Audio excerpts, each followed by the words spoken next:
රටවල් වඩාත්ම බය කොයි රාජ්‍ය නායකයටද? උත්තරේ මේකයි අපේ ලොක්කට. ඒ කියන්නේ ගාම්භීරකම හින්දාද? අපෝ නැහැ. ඒ කියන්නේ එයා දකින්න හැමෝගෙම ණය ඉල්ලනවනේ ඒකයි.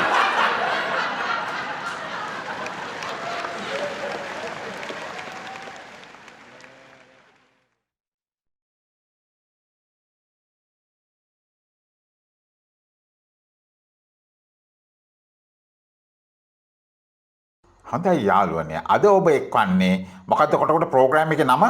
මලකුණ. මලකුණ ප්‍රෝග්‍රෑම් එකත් එක්ක මලකුණ කිව්වේ මේ මලකුණ. ඒ නම සැර වැඩි නැද්ද කොට උඩ? සැර වැඩි තමයි ඉතින් මොනා කරන්නද? හොඳයි අද වැඩසටහනට සහභාගී වන්නේ ඔයා. හරි. මම තමයි වැඩසටහනට සහභාගී වන්නේ. ඇත්තටම අපි දෙන්න ඕක මෙහෙවන්නද සාමාන්‍යයෙන් කරන විදිහට ඒක නෑ කාරි අපි සිස්ටම් චේන්ජ් එකක් ඉල්ලන මේ කාලේ මං ඔයාලගෙන් ප්‍රශ්න අහන්නම්. කුටි එකත් නරකුනේ නේ. රයිට් ඔහොම යන්. හොඳයි මම මුලින්ම යමු වෙනවා කාරි වෙතට. යන්න. කාරි ඇත්තටම රට වැටිලා තියෙන තත්ත්වය දන්නවනේ? දන්නවා රටේ සල්ලි නෑ. එන හත වෙදිලා තියෙන්නේ. රයිට්. ඉතින් මේ තත්ත්වයට විසඳුමක් කියන්න කාරි? ඇත්තටම මේකට හොඳම විසඳුම තමයි අනවශ්‍ය වියදම් කපා හරින එක. හරියට හරි කාරි. මොනවද අනවශ්‍ය වියදම්? නෑ මං කියන්නේ ඊළඟට ජනාධිපතිවරණයක් එනවනේ. ඔව් තව කල් තියෙනවා හැබැයි. ඒකට යනවා බිලියන 12ක්. ඒ කියන්නේ කෝටි 1200ක්. ඔව්. ඉතින් රටේ සල්ලි ඉතුරු කරගන්න අපේක්ෂකයෝ ඔක්කොම අයින් වෙලා ඉන්න එකට යහතින් ඉන්න දුන්න නම් ඉවරයිනේ. මොකද්ද ඒ කතාවේ තේරුම? කාරි මොනවාද කන්නේ මම පුන්නක්කුද? කොට උඩ මුට පිස්සුද කොට උඩ? අයියෝ ඉන්න එකට ඉන්න කියලා අනිත් අපේක්ෂකයෝ අයින් වෙන සිරිතක් තියනවද රටක? මූණම් මහ මැටි මෝලක්. අනිවාර්යෙන්. ඒ වගේම ගොම් බදින කණුවක්. එක්සලන්ට්. බූරුවෙක් ඒ වගේම ගස් ගෙම්බෙක්. ගොන් බිජ්ජෙක්. හිකනැලෙක්. ඇත්තටම කාරි උඹ මොනවද සාමාන්‍ය කන්නේ බොන්නේ? මං තුන් වේලටම පුන්නක්කු ඩයට් එකක් දානවා. යකෝ උඹට පුන්නක්කු හොඳ වැඩි. මට මල පයින්නවා කාරි. ඇත්ත මං පොඩි රහසක් කියන්නද? ඔව්. මතකද අර කොවිඩ් උච්චතම අවස්ථාවේ තියෙනකොට? ඔව් මට මතකයි මේ කාරි ගොන්නාම්බ තමයි තමන් දාන් ඉන්න ෆේස් මාස්ක් එක ගලවලා තව එකෙක්ට දැම්මේ. ඉතින් ඒ වගේ සූචකීකරු ගෝලෙක්නේ. ඌ ගැලෙව්වෙම නෑ. ඒක මට තියෙන ආදරේට.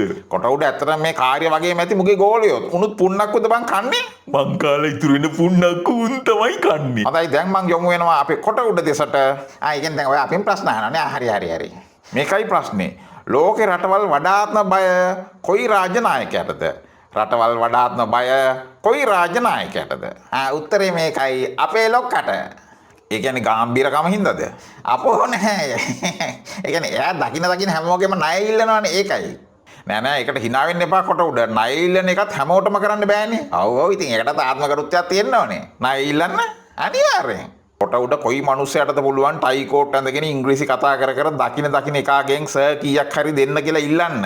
අනික හැමෝම දන්නවා සහසුද්දෙන් ලැබෙන ණයට මොකද වෙන්නේ කියලා. ඇත්තටම හැමෝම දන්නවද කාරි? මොකද දන්නේ නැත්තේ?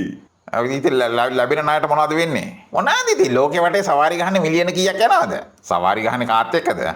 රත්තරන් වයි වඩිවේල් බාසුන්නෑ වයි රටවල් පෙන්වන්න එක්කන් යනවනේ. උංග හෝටල් වල නතර කරන් ආදලුත් දෙනවනේ. ඒ වගේම අපිට තමයි ඒ වල පොලිය ගෙවන්න වෙන්නේ. කොට උඩ ඒවා හරි තොට්ටු දෙකේ වැඩ නෙවෙයිද? මොනවාද තොට්ටු දෙකේ වැඩ? නෑ ඉතින් රටේ ජනතාවට බෙහෙත් ටික නෑ මෙහෙන් ලෙඩ්ඩු මැරෙනවා. කන්නේ නැතුව මන්ද පෝෂණය වැඩි වෙලා. මිනිස්සු තුන් වේල කන්නේ සතියට එකපාරයි. ඇත්තම කිව්වොත් කොට උඩ රටට මීට වඩා හොඳ කාලයක් එයි කියලා ඔබ හිතනවද? 2048 දී එයි කියලා තමයි කස්ටිය කියන්නේ. මට පිස්සුද කාරි 2048 වෙනකන් අපේ රටේ අහිංසක මිනිස්සු මේ පරිප්පුව කන්නද කියන්නේ පයිත්‍යන්ද උඹට? මොකද ඇත්තට වෙන්න ඕනේ? මේ දූෂිත හොර හැත්ත පන්නලා රටට ආදරය කරන අලුත් ආණ්ඩුවක් එන්න ඕනේ. අප්පද පොලේ ඇත්තටම කොටේ මෙයාට මොනවා වෙලාද? අනේ වන්දකාරි මෑන් ගැර ගොන් පෙනුව අතුරු දහන් වෙලා ලස්සන වෙලා අපි මෙයාගෙන් වහමු මෙච්චර යූටර්න් ගහන්න හේතුව කිව කියලා. ඇත්තටම മന്ത്രി සඳ ඔයාගේ සැබෑ වෙනසක් සිද්ධ වෙලා. මාත් මේ කල්පනා කරේ කොට උඩ හැමෝම කියනවා මේ ඊයේ පෙරේදා ඉඳලා ඔය කතාව. අදයට කල්පනා කරලා බලන්න පහුගිය දවස්වල ඔළුව කොහේ හරි වැදුනද? බලමු පොඩ්ඩක් කල්පනා කරලා.